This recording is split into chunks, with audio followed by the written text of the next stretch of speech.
आज आपण बनवणार आहोत गणपतीच्या आवडीचे उकडीचे मोदक आणि तळलेले मोदकही.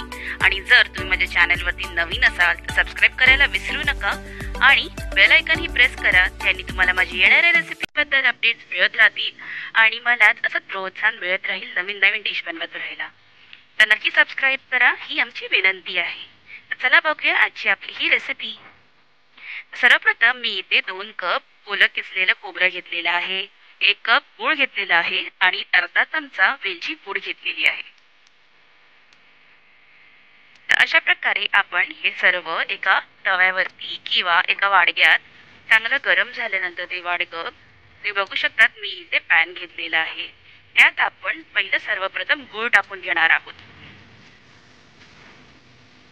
आणि हे गूळ जसं वितळेपर्यंत आपल्याला हे परतवायचं आहे, जेणे की यातले काही कचरा वगैरे असेल किंवा कसलेही धागे विगे पानं बिनं असतील ते आपण याच्यामध्ये काढून घेऊ शकतो. हे वितळून झाल्यानंतर अशा प्रकारे वितळल्यानंतर आपण यात 2 चमचे साजूक तूप घालणार आहोत. साजूक तुपाने चव खूपच स्वादिष्ट येते.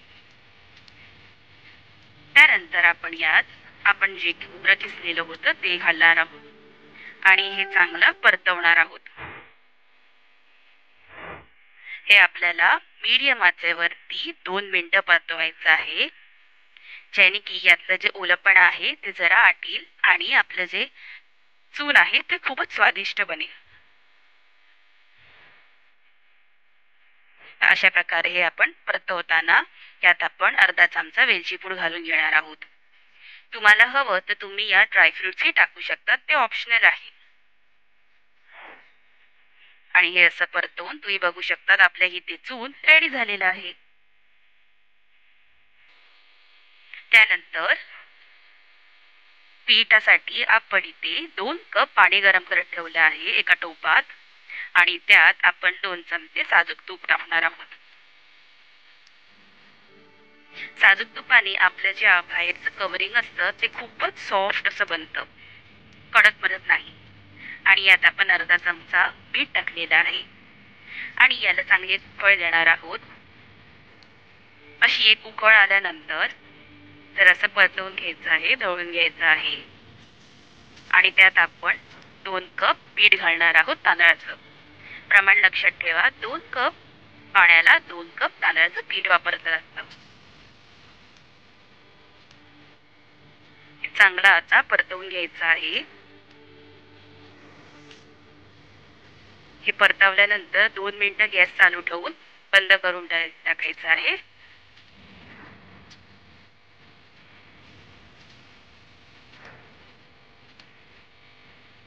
गॅस बंद केल्यानंतर आपण यावर झाकण ठेवून 10 ते 15 मिनिटं वाफेवरच शिजत ठेवायचं आहे. त्यानंतर 10-15 मिनिटांनंतर थोडंसं हलकसर गरम असतानाच हे आपण चांगलं अशा प्रकारे मळून घ्यायचं आहे. तुम्ही जितकं मळाल तितकं तुमचे मोदक खूपच स्वादिष्ट आणि मऊ बनतील.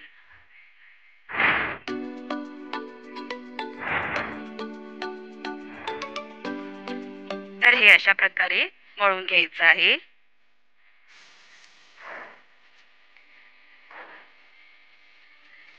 पुन्हा जेव्हा आता आपण मोदक वळायला बसताना पुन्हा हे मळायचं आहे.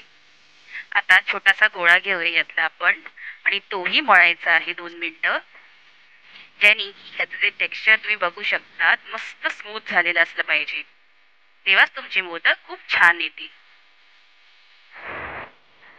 आता पहिला आपण साच्याचा वापर करून मोदक बनवूया. त्या साच्यामध्ये आपण थोडंसं तूप घालून घेणार आहोत, ज्याने की हे पीठ चिपकणार नाही आणि हे पिठाचा गोळा आपण जो मळलेला होता तो सगळीकडे असा पसरवून घ्यायचा आहे. त्यात आपण थोडंसं तुपाचा वापर करूनच सगळीकडे असं आतमध्ये जागा बनवायचं आहे आपल्या चूनसाठी.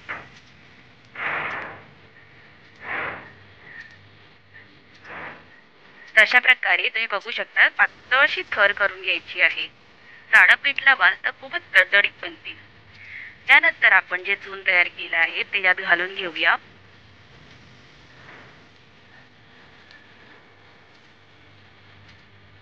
चून घातल्यानंतर थोडासा वर गॅप ठेवायचा आहे आणि थोडंसं पीठ घेऊन हे जे वरचं कव्हरिंग आहे ते बंद करून टाकायचं आहे. असं बंद केल्यानंतर साचा उघडताना आपल्याला एक लक्षात ठेवायचं आहे की पहिलं तर थोडंसं हलवायचं आहे, ज्याने की ते मोदक असे सुंदर बाहेर येतील. तुम्ही बघू शकता तिथे आपला मोदक कसा सुंदर दिसतो आहे.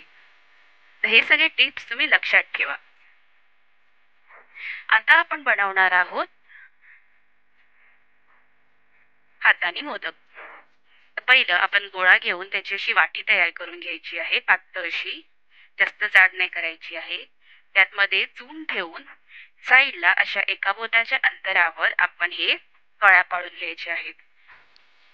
आणि मग हे वरचं जे आहे ते असं एकत्र करून हे असं टोप काढायचं आहे त्याला. हा झाला आपला मोदक ते तयार. आता वाफवण्यासाठी आपण एका टोपात 3 ते 4 कप पाणी घेतलं आहे. त्यावरती चाळण ठेवलेली आहे आणि मी इथे हळदीच्या पानाचा वापर केला आहे.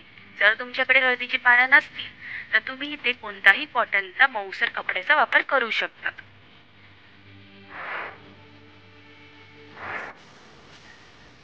त्यानंतर आपण जे मोदक बनवले आहेत ते इथे ठेवून घेऊया. थोडासा स्पेस ठेवायचा आहे दोन मोदकामध्ये, म्हणजे ते चिपकले नाही पाहिजे एकमेकाला. आता हे आपण मीडियम फ्लेम वरती 15 मिनिटं वाफवून घेणार आहोत. तुम्ही बघू शकता 15 मिनिटांनी आपले हे मोदक तयार झालेले आहेत. आता मी इथे 1.5 कप गव्हाचं पीठ घेतलं आहे आणि त्यात थोडंसं अर्धा चमचा मीठ टाकलेलं आहे. त्यानंतर आपण यात थोडं थोडं पाणी टाकून त्याचा गोळा करून घेणार आहोत. असा गोळा तयार झाल्यानंतर आपण यात अर्धा चमचा तेल घालून पुन्हा हे चांगलं मळून घ्यायचं आहे. आणि हे जास्त मऊ नाही मळायचं, हे थोडं घट्टच मळायचं आहे. आणि हे 10 मिनिटं ठेवून देऊया आपण. त्यानंतर आता आपण मोदक वळ्याला असा मोठा गोळा घेऊन त्याची मोठी चपाती लाटून घ्यायची आहे.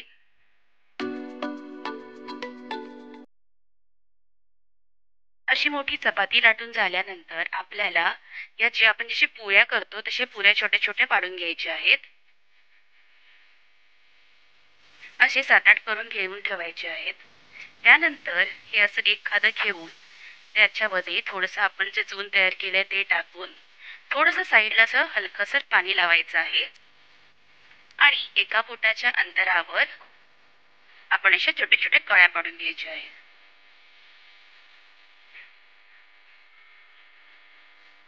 अशा कळ्या पाडून झाल्यानंतर आपण थोडंसं जर चून अजून राहण्यासारखं असेल तर अजून तेही वापरू शकतात. आणि मग असं एकत्र करून त्या कळ्या आपण मोदकाचा शेप देणार आहोत त्याला.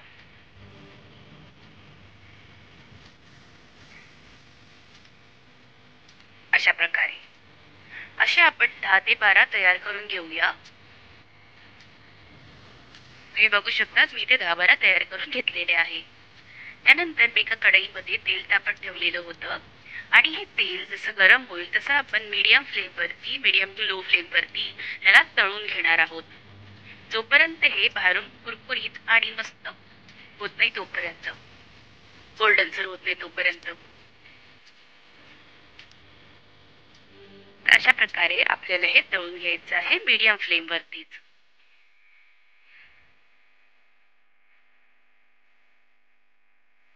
आता तुम्ही बघू शकता आपले हे मोदक तळून झालेले आहेत मस्त कुरकुरीत. तर नक्की लाईक करा माझ्या चॅनलला.